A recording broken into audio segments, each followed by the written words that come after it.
Hey, this is Coach Wheeler, and today I want to bring you an unusual bit of advice, an unusual tip. And I'm going to start off by saying there's only one person that will never let you down, and that person is you. Now, you might think, what does that mean? What do you mean I won't let myself down? Of course I'm not going to let myself down. I'm always trying to do the best I can. And in those situations, how dare you say that I wouldn't let myself down? But what I mean by that, and let me expand a little bit, is that sometimes we can be our own worst enemy. That little voice inside that beats us up. You've heard of imposter syndrome. See, I'm an imposter, I can't even say it. Or when we self-sabotage, we can give ourselves a hard time. And that voice inside can really just twist us around and leave us feeling a bit exhausted. Now, today's tip is to twist that around and use it to your advantage. Use that voice to help you. Be your best friend. Remember that you're never going to let yourself down, because in most things we don't want to let ourselves down. Now, to take it one step further, as I like to do, to think outside the box, the brain is a defense mechanism. It's designed to keep you alive.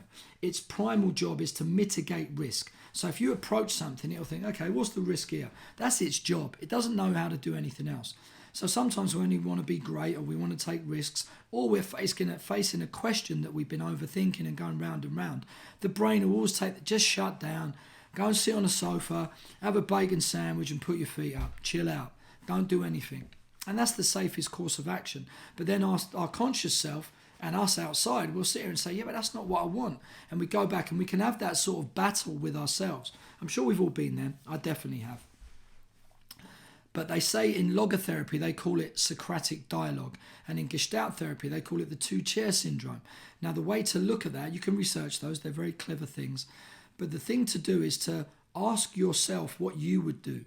Jordan B. Peterson says that imagine you're looking after someone and you need to give them the best advice and care you can. What would you say and do to them? Well, imagine that person is you and you use that voice on yourself. So that's what I'm saying, is to twist it round. Ask yourself what you would do.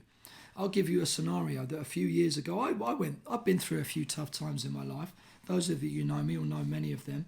But in those times, I've managed to muddle my way through it. And now as a coach, I'm putting that experience together and my knowledge to help people.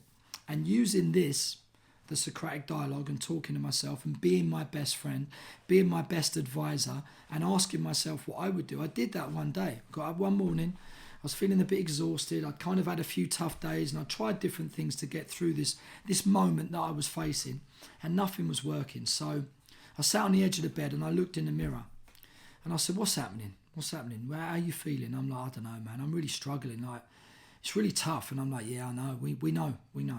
So what are you going to do about it? I don't know. I don't know what to do. That's why I'm talking to you. I'm asking you. What do you think we should do? I don't know, but we should do something. Maybe together we can put some ideas on the table, brainstorm and come up with something.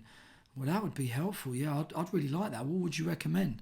And then with asking myself, I kind of faced that fear. There was something in my life I didn't want to do at the time. Or I wasn't brave enough, and it was like, I felt like it was a big risk. And then I took that step and I did it. And I was like, wow, I can look back now and thank myself for finding that bravery to do that and using me as my best friend to help. Now, that doesn't mean you can't go to your best friend. You can't talk to your mum and dad or talk to your husband, your wife, or a mentor or someone you look up to or whatever. But you remember that you have you. You always have you.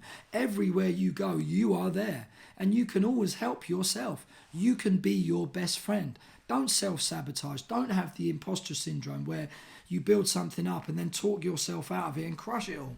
And then look back and think, what was that all about? So that's today's tip. I know it's a little bit out there and it's a little bit different and it's not something everyone might have thought of, or you might think, how does that work? But try it. Try to be your best friend. Imagine you're taking care of someone and think what advice you would give them. Give it to yourself and then go and do it. Get out there and do it. And hopefully that helps. I hope it sparks something, and I hope that resonates with some of you out there. Maybe not. And it won't work all the time, but it can be helpful in some critical times. So I hope that helps. Like, subscribe, tell a friend, and look out for more advice from Coach Wheeler. And I hope you guys are having a wonderful day. Peace.